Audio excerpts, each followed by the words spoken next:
Hi, Em here from Aunt Em's Quilts and Em's Scrap Bag. Thanks for taking time to watch my video. Remember, if you like it, to like and subscribe. Today I'm going to show you how to put a quilt on point. I like how a quilt looks when it's put on point. My floors are put on point because I just like the look of on point. Anyway, it's a quick way to make your quilt bigger if you're wanting to make it bigger, but you're not wanting to make more blocks. So don't let the math scare you. I'll show you how to do it. It can be done with a simple calculator. All right, let's begin. Okay, when we put a quilt on point, we don't do our rows along this way like we do in a normal quilt, but we do it on the diagonal. So we're going to start with this corner piece, and I will give you the instructions on how to do that in just a moment. This is my sashing that I will have. And this is going to be my first row with my setting triangles that I will also show you how to figure out in just a moment.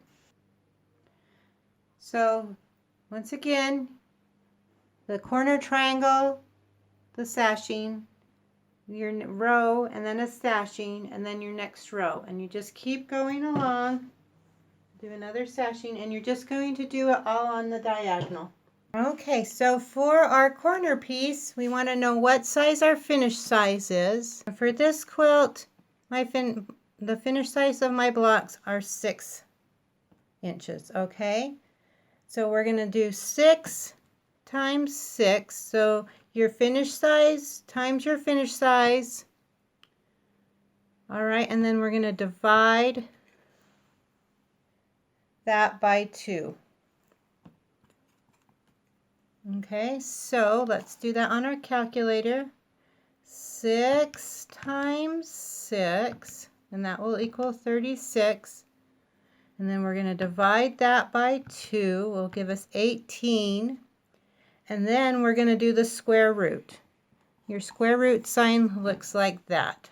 Okay, so on your calculator, find that and just push it. It's going to give you this big long number. We're just going to round. So this says 4.24.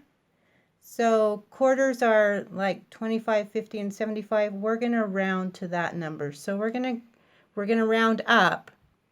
So that gives us 4.25. And we're going to add 1. That's a little bit bigger than what you need, but it's better than messing with 1/8 of inches. So we are going to want to cut our square 5 1/4 inch. So here's our 5 1/4 inch square.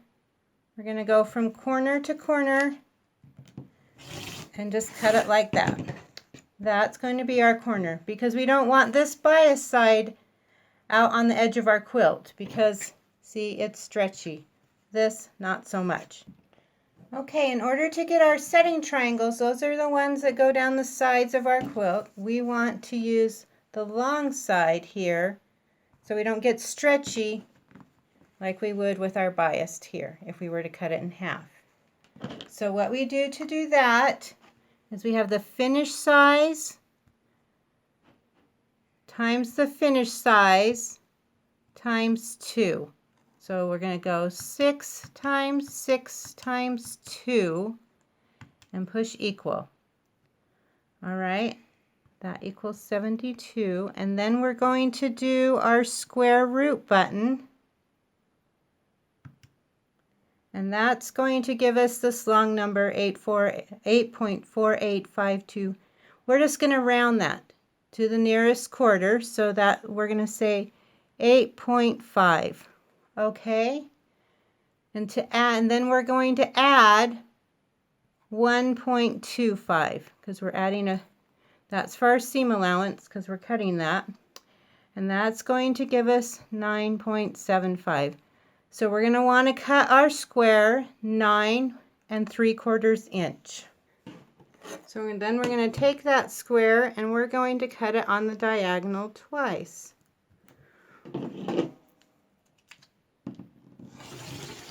Once through here,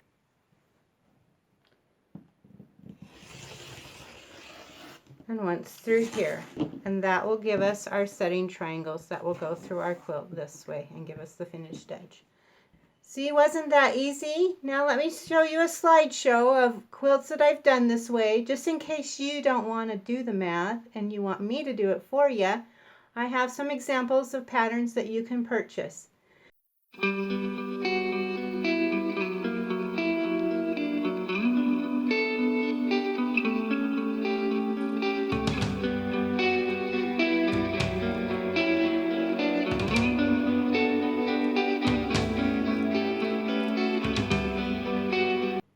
Thanks for watching.